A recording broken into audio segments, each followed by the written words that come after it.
Nadala ko yung isang Manila kaibigan sa kanyang bahay naman.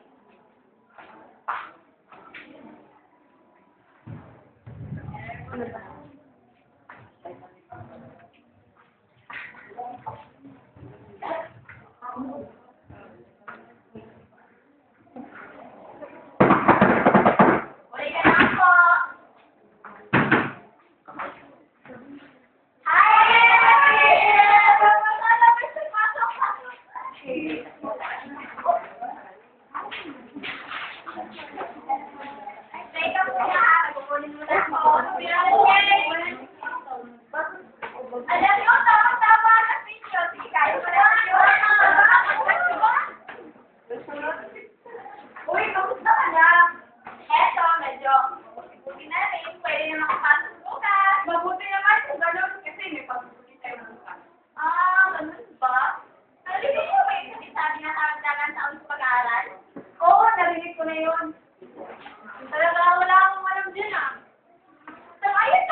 Ginawa daw, batas na yan upang magkaroon at mabigyan ng sapat na kaalaman ang mga mag-aaral upang magkaroon ng magandang trabaho nang sa ganon, malalabanan ang hindi pangahirapan.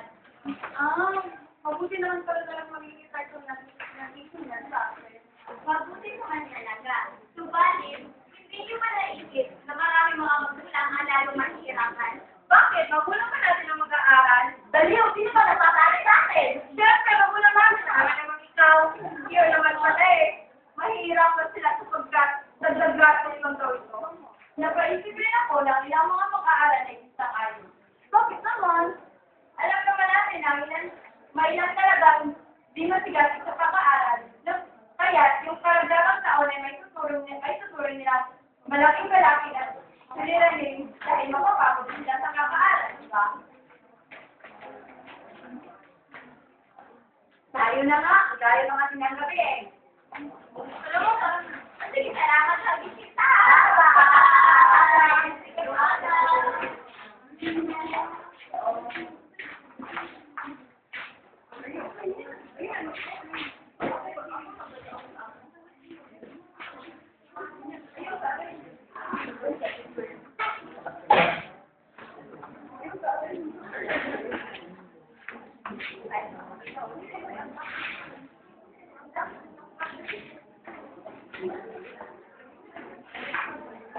Kinabukasan, habang magtungo ang magkakaibigan sa kanilang paaralan, ay nawataan nila ang kanilang kapitbahay na mag-asawa ng nagkasal.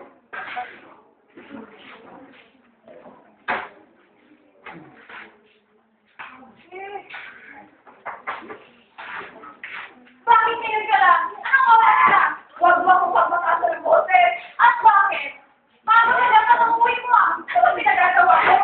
Wala akong ibang ginagawa kundi mag-overtime sa trabaho. Overtime? Ilang sinindilangan na? Ano po? Kunti ko nawa naman, ginagawa ko to para sa akin. Para saan? Kaya, hindi lang sinindilangan. Ang kailangan natin yung presensya mo. Hindi mo ba nalalang mga paghihirap ko? Nagpapakulit na nga yung tao tapos karuhin ko? Aaway mo na ako? O sige, total wala nang makakahal mo ito. Mabuti ko, maghiwalay na tayo. Alis tayo. Let's go! Let's go!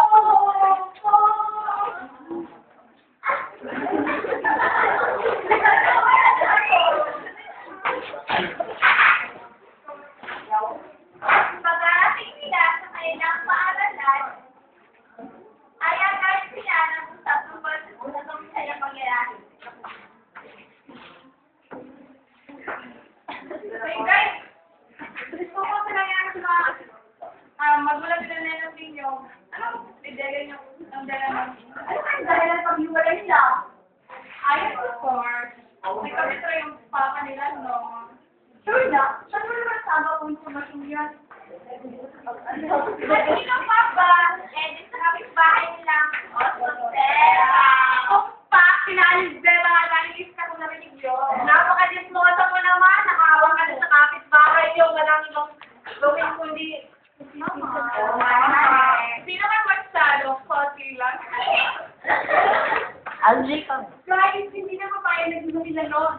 Sinabihan ka niya? Oo! Pinausap niya ako kung humingi ng mga payo na makabuti para sa kanya. Kung hindi babae, ano pala? Ang sabi niya, matindi yung pagtatalo ng kanyang mga magulang bago ito umalis. Eh, bakit naman na buwang mahilig mag-aawin ng asawa? Kaya ang bayad sa kanyang mama niya. Kahit sa anong way, parang isang tao na pupunuin yan. Ngayon, kanan, dyan mo palang iisip ang halaga ng mga bagay-bagay kung wala na ito sa'yo. Wow! Ang ilalim! Sabi na hugutan. Wala kayo. Talaga yung natin mo yung bala na. O siya, piling dahil na nun. Kasi daw, laging late umuuwi dahil nag-overtime sa trabaho. Ngunit di naman daw po kailangan. Baka dahil may ibang pinagkaro ang papa niya, kaya bukod sa trabaho sa opisina. Di naman, nag-overtime daw ito dahil sa mas malaking sweldo, pero ngunit di naman daw po kailangan. Siguro, pera pa ba ng pag-overtime niya nang pupunta sa kirida niya. Ewan ko lang.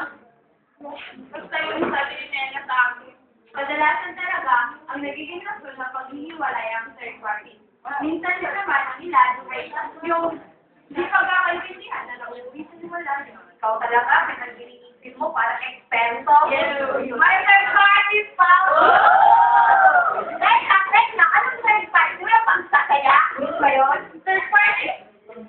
Yun yung pagkakas na isang tao sa isang sitwasyon na relasyon na lamang ng dalawang tao ay nasisira niya at ang tawag sa sumira ay isang sirida or kabir. Tama na nga yung pag-ipagdantalan. Mabuti pa, ihanda na lang natin ang sarili natin. Para ito, ulit na hita na siguro. Oo nga, dahil tungkol ka na rin ko sa mga klase natin sa hapon. Magiging mahirap daw yung pagsusulit na ito sa akin. Lalo na kapag hindi tayo nakapag-aral.